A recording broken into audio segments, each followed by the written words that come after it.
SBR Forum Videos. I'm Peter Loshak. We are previewing the 2013 Preakness Stakes, and right now we are going to talk with new guest Lucas Marquardt. He is a horse racing handicapper and a horse racing writer for the Thoroughbred Daily News. We're going to talk about the favorites, we're going to talk about the long shots of possible value, and then we'll discuss matchup props. Lucas, thanks for being with us. Thanks for having me. All right, we're going to start with the favorites. Before we do, tell us a little bit about yourself and about Thoroughbred Daily News. Thoroughbred Daily News is a publication based in Red Bank, New Jersey.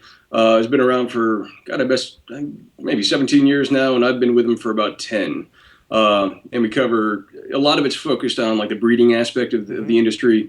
We cover a lot of sales, but also, you cover all the big races and have a very international presence as well. All right. Do a lot with Europe and do a lot with Japan. All right, great. Sounds good. And you are a horse racing handicapper yourself, right? Yeah, betting every day, and with various success sometimes, but usually come out ahead. All right, in the lifestyle. All right, let's start out with the favorites, and of course, Orb is the overwhelming choice here. He ran a great Derby race in the mud, came from off the pace, and won comfortably. He had a great Beyer speed figure in that race, and the favorites do tend to do pretty well in the Preakness. Since 1997, half of the Derby winners have come back to win the Preakness, and based on the research that I've done, most people are calling for another win by Orb here. He's probably going to be pretty close to even money. What's your take on Orb in general?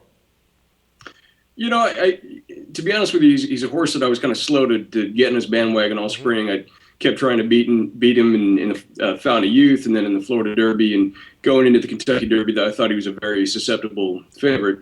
And that said, he keeps on burning me, and especially in the Kentucky Derby, he just ran a terrific race. He's a tough horse for me to figure in the sense that from a numbers perspective, he doesn't wow you. He doesn't, he's run some very good races. He's run some fast races, but he hasn't dominated, from a strictly numbers standpoint, buyers and things like that, pace figures. He hasn't overwhelmed everybody, but he just keeps on getting better and getting the job done. So he's a horse that I don't think has to, I don't think other horses have to improve very much to be around him at the finish, but he does seem to be a horse that, even though he's on a 4-race winning streak, keeps on getting better, and I wouldn't be surprised if he takes another step forward in the Preakness. Right. What do you think about the off track in the Derby? Do you think that helped him? I don't know if it helped him as much as it hurt other horses, which is typically the way it is with right. Those kinds of tracks. You'll get really half the field on a track like that. That was and I was down on the track at Churchill, and it was terrible. It'd been raining all day, and it was. You wouldn't blame a horse for not wanting to run on that track. So I think he handled it. I don't know if he improved off it, but I think there were a bunch of horses that maybe didn't run the race, because they were running on a track that they didn't feel very comfortable on. But pedigree-wise, he figured to handle a wet track like that, and he didn't. And so I don't think he moved forward on it, but I don't think the track hurt him at all. So, in general, as about a 7-5 even money favorite, would you say that he's overvalued, undervalued, or appropriately valued at those odds?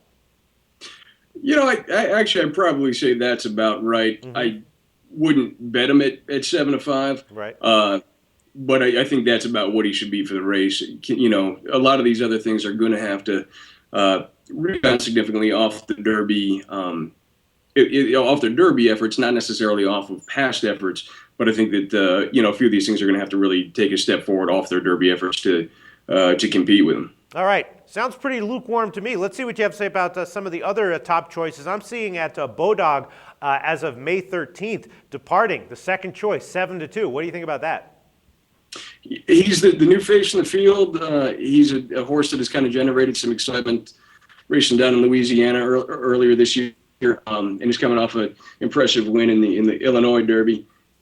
I think he's shorter than he should be because he's the new face, or just beat It's My Lucky Day and about 6 of these other things. And so because he's the new face, he kind of generates excitement. I think he's a horse with a lot of potential, but in terms of being the second choice, I think he probably should be fourth or fifth choice. I think would be about right for him. All right, and then the third choice that I'm seeing is Goldencents, 6-1, 7-1, around there, and maybe Goldencents, obviously finished terribly in the Derby. I think it was 17th, but maybe Goldencents was a horse that was significantly harmed by the off track. I think he was. I talked to his connections going into the race, and they were Dennis O'Neill, who is the brother of Doug O'Neill, and who bought the horse as a 2-year-old, and said he was doing a rain dance and really hoping for an off track. And I think they thought he was going to move forward off it, and obviously he didn't. He was close to a fast pace and never really looked that comfortable on the track. And so even though they thought he was going to handle it, understandably he didn't. And I think he was legitimately one of those horses that after 6 furlongs or a little bit longer than that had enough of it and just backed up. So he's one of 2 horses in the race that I think could really, really improve.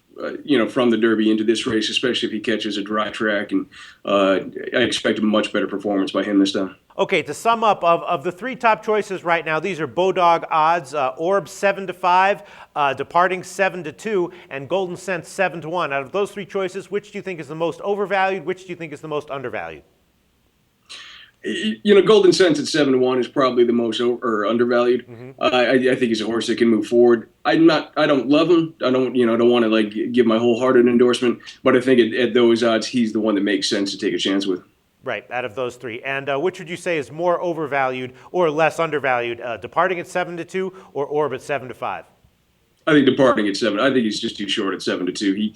He could end up being a very nice horse. He could figure here. I kind of like him as a show horse, in the bottom half of the trifectas and maybe in 4th in the supers. But I just don't love him for the win here, and certainly not at those odds. All right, thanks so much, Lucas. Now let's move on. Take a look at some of the long shots.